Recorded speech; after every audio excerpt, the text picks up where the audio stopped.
Hello दोस्तों, राधे राधे। आप सभी कैसे हैं? उम्मीद करती हूँ आप सभी बहुत अच्छे होंगे। तो आप सभी का ब्रज बिहारी ब्लॉग्स में स्वागत है। तो दोस्तों, आज बात करेंगे कि राधा अष्टमी कब की है और राधा अष्टमी के व्रत का शुभ मुहूर्त क्या है, राधा अष्टमी के व्रत का क्या महत्व होता है और राधा अष्टमी के व्रत की सरल और संपूर्ण विधि कि हम कैसे राधा अष्टमी के व्रत की पूजा करें और राधा अष्टमी का व्रत हम कैसे रख सकते हैं।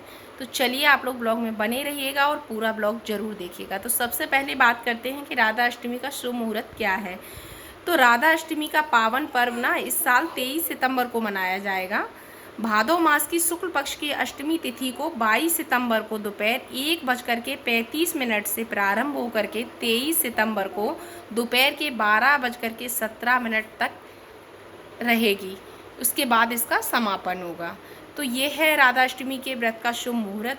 तो इस मुहूर्त में हम करेंगे पूजा और 22 सितंबर को हम रखेंगे व्रत, 23 सितंबर को हम व्रत खोलेंगे। तो अब आप लोगों को बता देते हैं कि व्रत हम कैसे कैसे रख सकते हैं।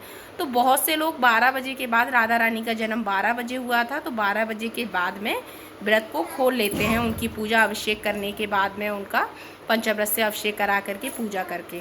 और बहुत से लोग व्रत रखते हैं, फलाहार करते हैं और एक टाइम भोजन कर लेते हैं तारे देखने के बाद। और बहुत से लोग 12 बजे के बाद व्रत खोलते हैं, जैसे जन्माष्टमी की पूजा करने के बाद 12 बजे के बाद खाना खाते हैं। तो ये आपके ऊपर निर्भर है कि आप कैसे व्रत रखना चाहते हैं। पूरा दिन व्रत रखना चाहते हैं या कुछ फलाहार करके व्रत रखना चाहते हैं या 12 बजे या तारे देख करके आप खाना खाना चाहते हैं, एक टाइम भोजन करना चाहते हैं। तो ये आपके ऊपर है। और आप लोगों को बता देते हैं कि राधा अष्टमी में और जन्माष्टमी में कितना अंतर होता है, मतलब कान्हा जी के जन्म में और राधा रानी के जन्म में। तो राधा रानी के जन्म में और कान्हा जी के जन्म में 15 दिन का अंतर होता है। राधा अष्टमी हम कब मनाते हैं? जन्माष्टमी हम मनाते हैं कृष्ण पक्ष की अष्टमी तिथि को जन्माष्टमी मनाते हो। ठीक उसी के 15 दिन बाद हम राधा अष्टमी मनाते हैं। सनातन परंपरा के अनुसार राधा जी को कान्हा जी की शक्ति माना गया है, क्योंकि राधा जी श्याम के बिना अधूरी हैं और श्याम राधा रानी के बिना अधूरे हैं। तो इसलिए हम राधा और श्याम की भक्ति एक ही साथ करते हैं और इन दोनों की भक्ति के बिना हम भक्त अधूरे हैं।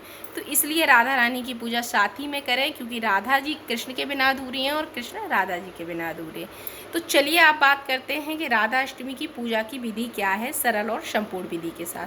तो सबसे पहले राधा अष्टमी के दिन हम सुबह ब्रह्म मुहूर्त में उठेंगे, क्योंकि मंदिरों में तो सुबह 4-5 बजे से पूजा होने लगती है, लेकिन हम गृहस्थ में नहीं होती। लेकिन कोशिश करें कि थोड़ा जल्दी से उठें ब्रह्म मुहूर्त में ही और राधा अष्टमी की पूजा शुरू करें।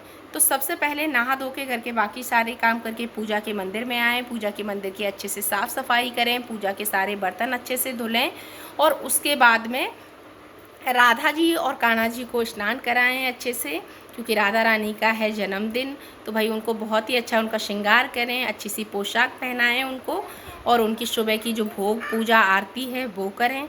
तो ये सारे काम करें और व्रत का संकल्प लें कि हम राधा अष्टमी का व्रत कर रहे हैं, तो उसका संकल्प ज़रूर लें सुबह। तो ये सारे काम घर की सुबह जैसे पूजा हम करते हैं तो सभी भगवान जी की पूजा करेंगे।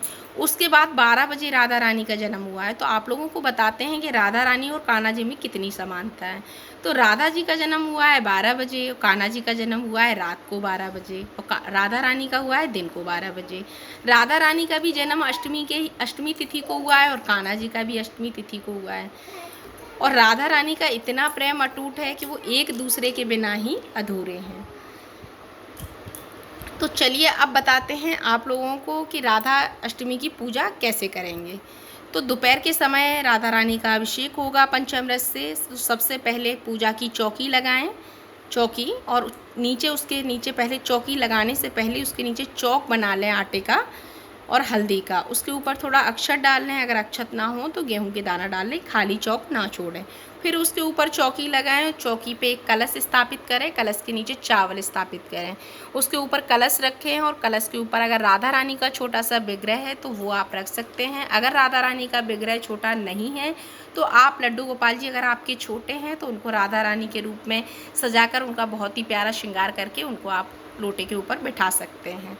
और अगर आपके पास में युगल सरकार और राधा रानी हैं तो दोनों लोगों का साथ में अभिषेक करें, साथ में उनकी पूजा करें।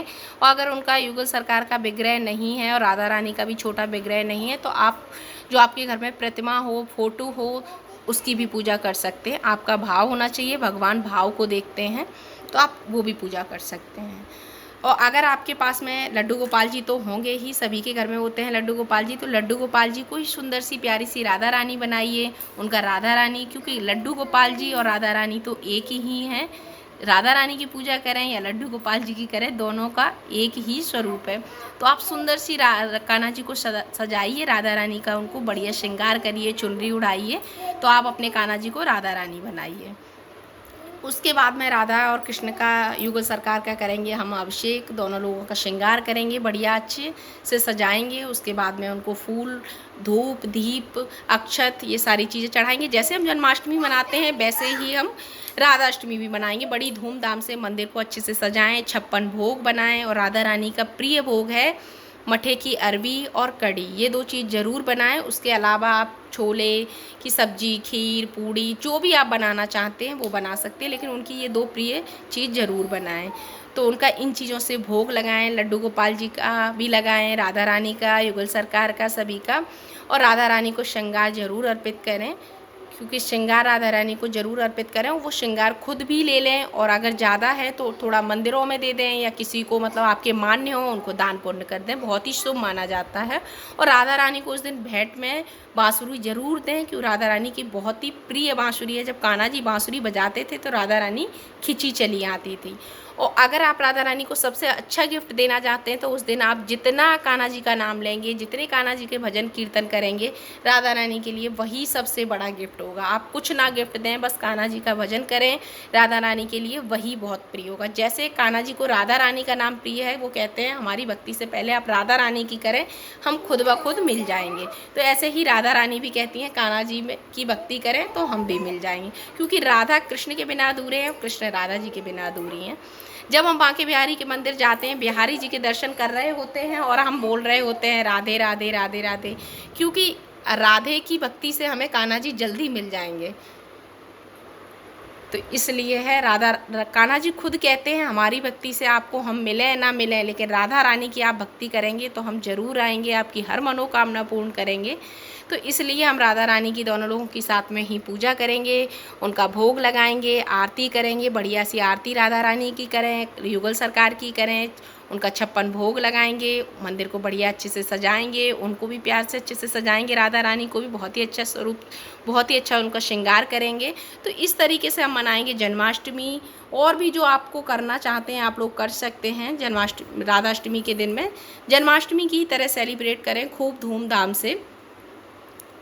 तो चलिए अब बात करते हैं कि राधा अष्टमी के व्रत का क्या महत्व होता है। तो सबसे पहले आप लोगों को बता देते हैं कि राधा और कृष्ण तो एक ही हैं, दोनों के बिना, एक दूसरे के बिना अधूरे हैं। तो सबसे बड़ा तो यही है। और दूसरा ये है कि जन्माष्टमी की पूजा का पूरा फल पाने के लिए हमें राधा अष्टमी का व्रत करना अति आवश्यक है, तभी हमें जन्माष्टमी की पूजा का पूरा फल मिलेगा। और राधा कृष्ण की पूजा और व्रत को हम अगर विधि विधान से करते हैं तो हमारा दाम्पत्य जीवन है बहुत ही सुखमय गुजरेगा, बहुत ही अच्छा गुजरेगा। और राधा रानी की कृपा हम पे विशेष रहेगी, राधा रानी की कृपा हम पे बरसती रहेगी हमेशा, और राधा रानी की कृपा से हम पे कभी धन दान की कमी नहीं होगी। तो राधा अष्टमी का व्रत का ये भी एक खास महत्व है। तो हम राधा अष्टमी पे राधा और युगल सरकार की करेंगे पूजा बहुत ही अच्छे से। अगर आपके पास में युगल सरकार और राधा रानी नहीं है तो उनकी फ़ोटो रख सकते हैं, और अपने लड्डू गोपाल जी को राधा रानी के रूप में बहुत ही सुंदर से तैयार करें, राधा रानी बनाएं लड्डू गोपाल जी को। तो इस तरीके से हम करेंगे राधा अष्टमी पे पूजा। तो आप लोगों को ये ब्लॉग कैसा लगा? अगर थोड़ा सा भी पसंद आए तो ब्लॉग को लाइक करें और शेयर करें और सब्सक्राइब करें। अपना प्यार और साथ ऐसे ही बनाए रखें। तो चलिए फिर मिलेंगे एक नए ब्लॉग में, तब तक के लिए राधे राधे, अपना ध्यान रखें।